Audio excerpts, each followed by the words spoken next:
आज के लेक्चर में हम डिस्कस करेंगे बाइनोमियल प्रोबेबिलिटी डिस्ट्रीब्यूशन। ये एक डिस्क्रीट प्रोबेबिलिटी डिस्ट्रीब्यूशन है क्योंकि यहाँ पे जो रैंडम वेरिएबल होगा वो डिस्क्रीट रैंडम वेरिएबल होगा। हम इसको बाइनोमियल प्रोबेबिलिटी डिस्ट्रीब्यूशन भी कहते हैं, हम इसको जनरली बाइनोमियल डिस्ट्रीब्यूशन भी कहते हैं। और इसका जो पीडीएफ है, जो डिस्ट्रीब्यूशन फंक्शन का जो फॉर्मूला है, जो पीडीएफ है बाइनोमियल डिस्ट्रीब्यूशन का, हम उसको भी देखते हैं। लेकिन पहले हम इसको समझते हैं कि बाइनोमियल डिस्ट्रीब्यूशन क्या है, ये कहाँ पर यूज़ होता है और इसका फॉर्मूला क्या है, इसका पीडीएफ का फॉर्मूला क्या है। तो मैं आपसे यहाँ पे एक एग्जांपल से मैं आपको इसको एक्सप्लेन कर रही हूँ। मैं आपको एक एग्जांपल देती हूँ। Suppose a coin is toss, a coin is toss one time. So what is the probability of getting head? What is the probability of getting head? इस क्वेश्चन को बहुत इजीली आप मुझे बता देंगे कि अगर हम एक कॉइन को एक बार टॉस करेंगे तो हेड आने की प्रोबेबिलिटी 1/2 हो जाएगी। अब इसी क्वेश्चन को मैं थोड़ा सा बढ़ाती हूँ। मैं कहती हूँ अ कॉइन इज टॉस 2 times, तो what is the probability of getting head? आप इसको भी आराम से बता देंगे। What is the probability of getting head?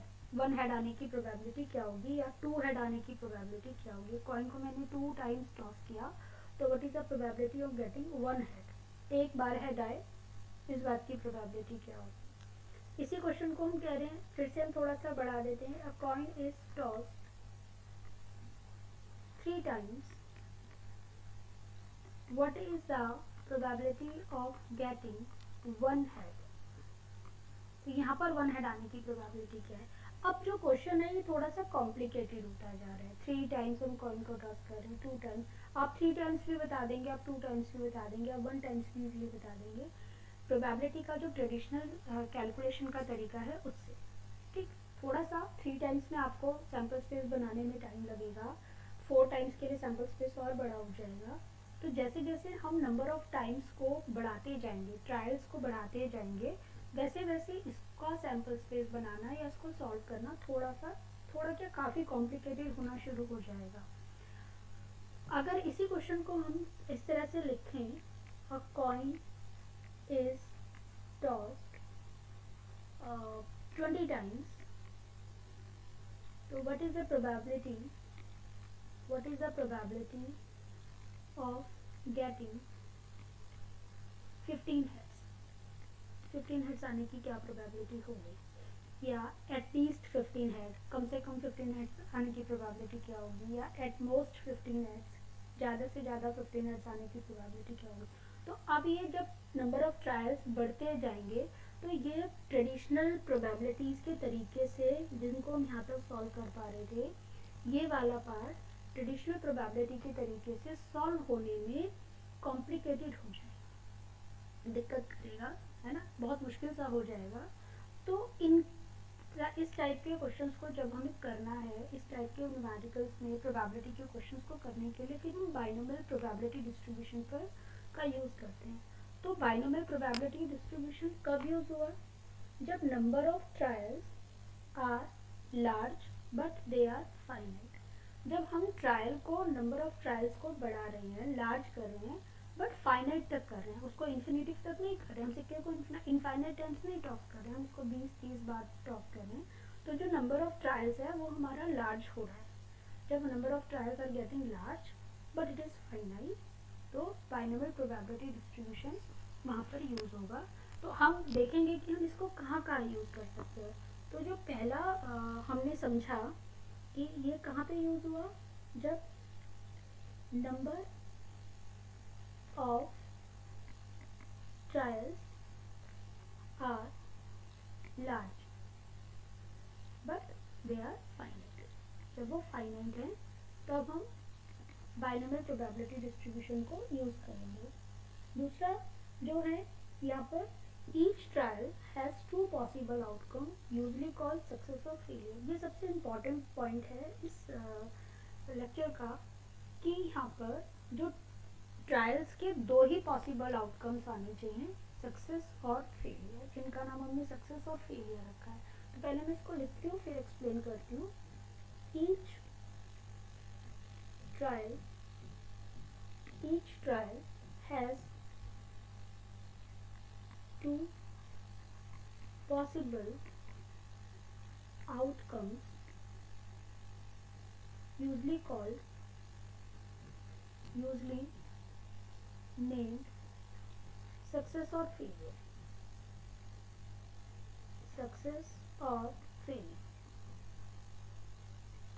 ठीक है। तो उसको हम सक्सेस कहेंगे या फेलियर कहेंगे, दो ही पॉसिबल आउटकम्स होने चाहिए। मतलब अगर कॉइन टॉस हुआ तो या तो हेड आएगा या नहीं आएगा, तो हेड का आना सक्सेस हो गया और उसका नहीं आना यहाँ पे फेलियर हो गया। दूसरा, अगर आपने डाई को फेंका और डाई पे 6 अगर आप कह रहे हो 6 का आना सक्सेस है, उस पर आप अपना गेम स्टार्ट कर सकते हो। तो गेटिंग 6 इज अ सक्सेस और not getting 6 is a failure. तो दो ही पॉसिबल आउटकम होने चाहिए। आपने एग्जाम दिया तो pass the exam is a success, और फेल अगर आप हो गए तो वो हमारे आउटकम फेलियर में काउंट हो जाएगा, ठीक है। तो यहाँ पे पॉसिबल आउटकम्स दो ही होंगे, सक्सेस और फेलियर, तभी हम बाइनोमियल प्रोबेबिलिटी डिस्ट्रीब्यूशन को यूज करेंगे। तीसरा जो है इसमें इम्पोर्टेंट पॉइंट वो है ऑल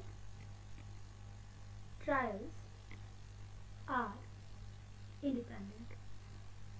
सारे ट्रायल्स इंडिपेंडेंट होंगे। जब आप एक बार कॉइन टॉस करेंगे, आपका हेड या टेल जो भी आना था आ गया, उसके बाद जब आप दोबारा कॉइन को टॉस करेंगे तो जो सेकेंड टाइम टॉस करना है तो वो फर्स्ट टाइम से इंडिपेंडेंट होगा।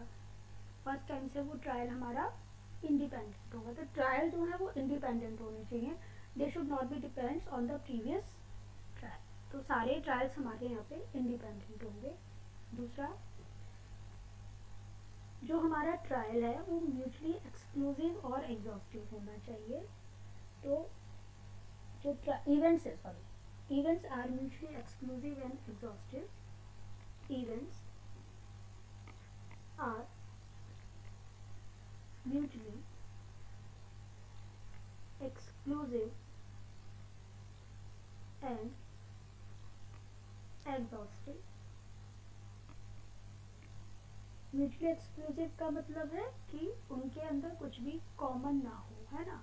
तो जो इवेंट्स हैं, हमारा जो भी इवेंट है वो म्यूचुअली एक्सक्लूसिव और एग्जॉस्टिव होनी चाहिए। अगर हेड आ रहा है तो उस समय टेल नहीं आएगा, अगर टेल आ रहा है तो उस समय हेड नहीं आएगा। तो this is the mutually exclusive. And exhaustive का मतलब हो गया कि फर्स्ट ट्रायल में मेरे पास सैम्पल स्पेस हेड टेल होगा, सेकंड ट्रायल में भी मेरे पास सैम्पल स्पेस हेड टेल होगा। तो एग्जॉस्टिव होने चाहिए, ऑल पॉसिबल आउटकम्स उसके पास हर ट्रायल में होने चाहिए। तो ये हमारा जो ट्रायल्स हैं वो म्यूचुअली एक्सक्लूसिव और एग्जॉस्टिव होने चाहिए। फिर इसके बाद फिफ्थ जो इसमें पॉइंट है वो है the value of P and Q R same for all trials. Probability of getting success or failure, the value of P and Q. What is the P and Q? P is the probability of getting success. P is the probability of getting success. P and Q. Q is the probability of getting failure, ठीक है। Are same for all trials, are same for all trials, ये सभी trials के लिए same होनी चाहिए। तो ये कंडीशंस हैं बाइनोमियल प्रोबेबिलिटी डिस्ट्रीब्यूशन के लिए। और ये क्योंकि मैंने भी आपको बताया ये डिस्क्रीट प्रोबेबिलिटी डिस्ट्रीब्यूशन है, क्योंकि जो यहाँ रैंडम वेरिएबल है वो डिस्क्रीट वैल्यू को यहाँ पे वो लेगा, अपनी डिस्क्रीट वैल्यू लेगा।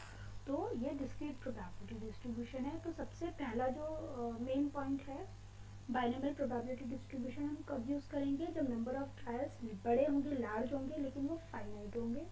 हर ट्रायल के दो ही पॉसिबल आउटकम्स होने चाहिए। का नाम हमने सक्सेस और फेलियर रखा है। सारे ट्रायल्स इंडिपेंडेंट होने चाहिए। हर ट्रायल, हर इवेंट म्यूचुअली एक्सक्लूसिव और एग्जॉस्टिव होने चाहिए। Probability of success and probability of getting failure are same for the all trials। तभी हम बाइनोमियल डिस्ट्रीब्यूशन को यूज करेंगे। अब मैं इसका फॉर्मूला डिस्कस करती हूँ आपसे नेक्स्ट पेज पे।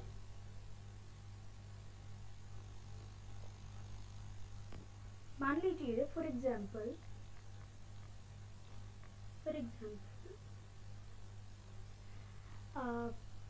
Are successes are successes can be obtained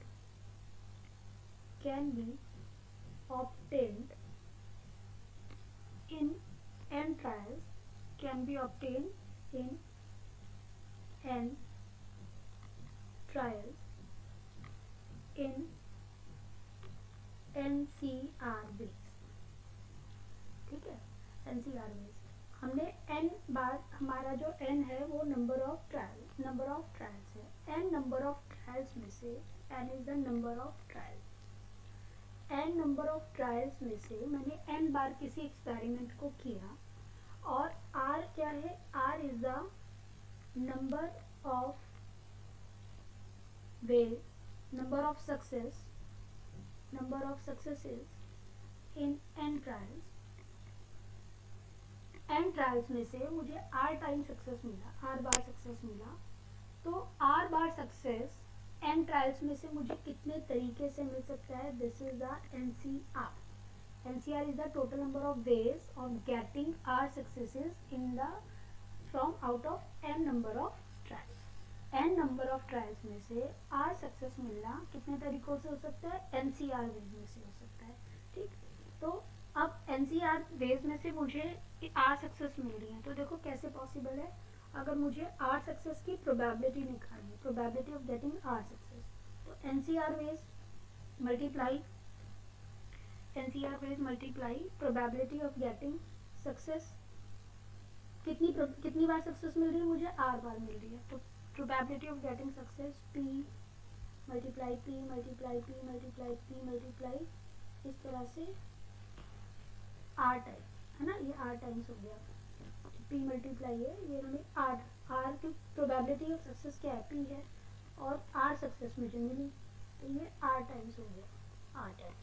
और मुझे सक्सेस कितनी बार नहीं मिली इसमें, वो प्रोबेबिलिटी उसकी q हो गई.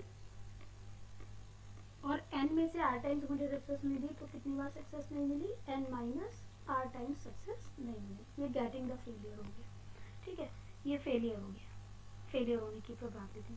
तो हम इसको कैसे लिख सकते हैं, NCR p की पावर r q की power n minus r. p is the probability of getting r success and q is the probability of getting failure. और ये फेलियर में n माइनस r टाइम्स मिल रहा है, तो उसकी पावर n माइनस r होगी.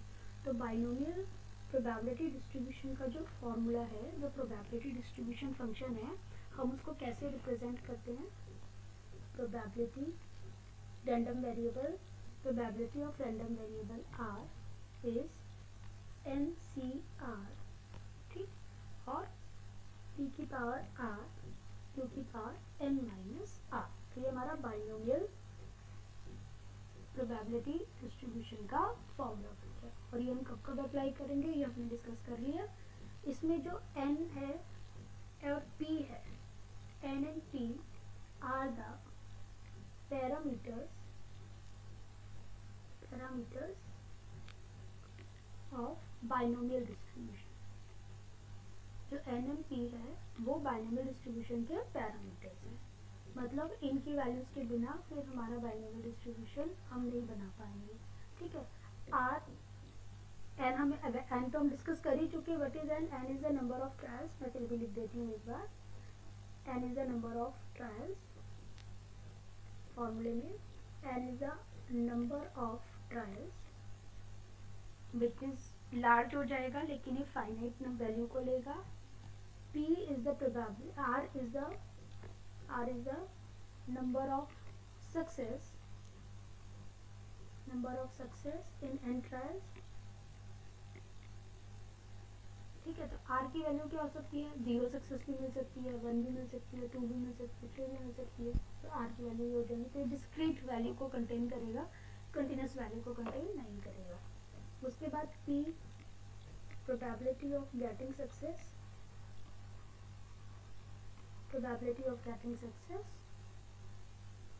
And q is the probability of getting fail. तो ये बाइनोमियल डिस्ट्रीब्यूशन था. ये एक इंट्रोडक्टरी लेक्चर था बाइनोमियल डिस्ट्रीब्यूशन के लिए. अब हम जब नेक्स्ट लेक्चर में हम बाइनोमियल डिस्ट्रीब्यूशन के न्यूमेरिकल्स और उसके आगे की जो प्रॉपर्टीज़ हैं, उसका मीन, उसका वेरिएंस हम वो डिस्कस